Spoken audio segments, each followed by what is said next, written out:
السلام علیکم، میرے چینل قصے کہانیاں میں آپ کو خوش آمدید۔ سنتے ہیں آج ایک نئی سٹوری جس کا نام ہے بیری کا آسیب۔ معمول کے مطابق نسیم جان نے صبح سویرے نماز سے فارغ ہو کر چھوٹی سی کیاری میں پودوں کو پانی دیا اور تھوڑا سا پانی ہمیشہ کی طرح آنگن کے بیچوں بیچ لگے قدیم بیری کے پیڑ میں بھی ڈال دیا۔ نسیم جان کو ہر دفعہ کی طرح آج بھی اس پیڑ میں پانی ڈالتے ہوئے بازو میں کھچاؤ محسوس ہوا تھا، جیسے پانی دیتے وقت درخت کی جڑیں اسے اپنی جانب کھینچ رہی ہوں۔ اس نے ہاتھ جھٹکا اور واپس اندر آ کر کچھ دیر بیٹھی اور پھر کچن میں چلی گئی۔ چائے کا پانی چولہے پر رکھا اور اندر آ کر سوئی ہوئی در سمن، در شہوار، در جہاں اور در سبین کو آوازیں دی۔ اٹھ جاؤ لڑکیوں، سورج سر پر آ گیا ہے، چلو شاباش۔ وہ انہیں اٹھاتے ہوئے چادر کھینچ رہی تھی۔ لڑکیاں کسمسا رہی تھیں۔ اماں ابھی اٹھ جائیں گے، تھوڑی دیر اور سونے دو پیاری اماں۔ نسیم جان نے جب سب سے چھوٹی در سبین کی چادر کھینچی تو دوبارہ چادر اوڑھ کر بولی تھی، ارے بچی اٹھ جا، سردی کے دن ہے، سارا دن بھی پڑی سوئے گی تو بھی دل نہ چاہے گا اٹھنے کو، بس اب نیسٹی ڈالنے کی ضرورت نہیں۔ نسیم جان نے چادر کھینچ کر اسے بھی باقی تینوں کی طرح اٹھا دیا۔ اماں تم تو سونے بھی نہیں دیتی۔ وہ منہ بسورتی باہر کی جانب چل دی۔ دن کی شروعات ہمیشہ کی طرح بسم اللہ بوا کے آنے سے ہوئی۔ چاروں لڑکیاں گھر کے دھندے نمٹانے میں مصروف تھیں۔ نسیم جان برآمدے میں بیٹھی کپڑے کے بھالوؤں میں روئی بھر رہی تھی۔ السلام علیکم، آؤ بوا۔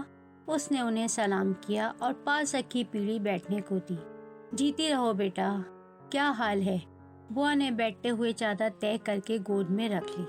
بس بوا، مالک کا کرم ہے، چل رہا ہے دال دلیا، نسیم جان نے اپنے کام میں مگن جواب دیا۔ ارے بیٹی، میں نے تجھ سے پہلے بھی کہا تھا جوان جہان بیٹیوں کا ساتھ ہے، اس موئے پیڑ کو کٹوا کیوں نہیں دیتی؟ دیکھ تو بیچ صحن میں کیسا کھڑا ہے۔ ارے بیٹی، تو نہیں جانتی، بیری کا پیڑ جنوں کا مسکن ہوتا ہے۔ مجھے تو اللہ قسم رات کو بھی دھیان آتا ہے سونے سے پہلے، اسی لیے سویرے سویرے تیری طرف آتی ہوں۔ بوا نے روز کی طرح اپنے وائمات اس کے گوش گزار کیے۔ بوا، بات تو آپ کی ٹھیک ہے، آپ ہمارے لیے اتنی فکر مند ہوتی ہیں، یہ بات دل سے آپ کی محبت کی گواہ ہے، لیکن بوا یہ بتاؤ، مجھے 30 سال ہو گئے اس گھر میں، اگر کچھ الٹا سیدھا ہوا ہوتا تو میں یہ کام سب سے پہلے کرتی۔ ان بچیوں کے سر سے باپ کا سایہ اڑ گیا، یہ ہونی تھی، اسے ٹالا نہیں جا سکتا، نہ ہی کسی پر الزام دیا جا سکتا ہے۔ یہ پیڑ بھی ہماری ہی طرح روکھی سوکھی کھاتا ہے، اسے تو پیٹ بھر پانی بھی نصیب نہیں ہوتا۔ میں اس کے سائے سے اپنے گھر کو خالی نہیں کر سکتی بوا۔ نسیم جان نے بوا کو تیز نظروں سے دیکھتے ہوئے کہا، تمہاری مرضی، جو ہمارے دل میں تھا کہہ ڈالا، تم جانو تمہارا کام۔ بوا کو اس کی نظروں کی تپش آگ لگا گئی تھی۔ آداب بوا، یہ لیجئے چائے پئیں، گرما گرم۔ در شہوار نے چائے کی بھاپ اڑاتی پیالی ان کی جانب بڑھائے۔ ارے جیتی رہے میری بچی، سدا خوش رہے، نصیب اچھا ہو۔ سکہ بند دعائیں شروع ہو گئی تھیں۔ شہوار، اگر چائے ہے تو تھوڑی مجھے بھی دے دے، نسیم جان نے اسے کہا تو وہ اندر ماں کے لیے چائے لینے چلی گئی۔ چائے پی کر بسم اللہ بوا نے بھی بغل سے چادر نکالی اور چلتی بنی۔ گھر کے کاموں سے فارغ ہو کر چاروں لڑکیاں فیاض خالہ کے کارخانے چلی گئیں۔ گھر میں سناٹا ہو گیا۔ ہوا آہستہ آہستہ نسیم جان کو گدگدانے لگی تھی۔ اچانک بیری کے پتے ایک ساتھ ہلے جیسے التجا کر رہے ہوں۔ نسیم جان نے آنکھیں اوپر کی تو اس کی آنکھوں میں گلابی ڈورے تیر رہے تھے۔ اب پتے اور زور سے سرسرانے لگے۔ نسیم جان کی آنکھوں میں لہو چھلکنے لگا، ہونٹ تھر تھرانے لگے۔ اس کے چہرے پر پسینے کی بوندیں نمودار ہو گئیں۔ کام ادھورا چھوڑ کر وہ اٹھ گئی اور خواب کے سے عالم میں چلتی ہوئی کمرے تک آ گئی۔ وہ بار بار یوں پلٹ کر دیکھتی تھی جیسے کوئی اس کے پیچھے ہے، لیکن وہاں پورے گھر میں صرف بیری کے پتوں کی سرسراہٹ کا شور تھا۔ وہ کمرے میں چلی گئی اور اندر سے چٹخنی لگا دی۔ پورا درخت اب احتجاج بن چکا تھا، پتے لرز لرز کر گر رہے تھے، بالکل ایک غیر حقیقی سی صورتحال تھی۔ کچھ دیر بعد سب کچھ معمول پر آ گیا۔ دروازہ کھلا، وہ باہر نکلی۔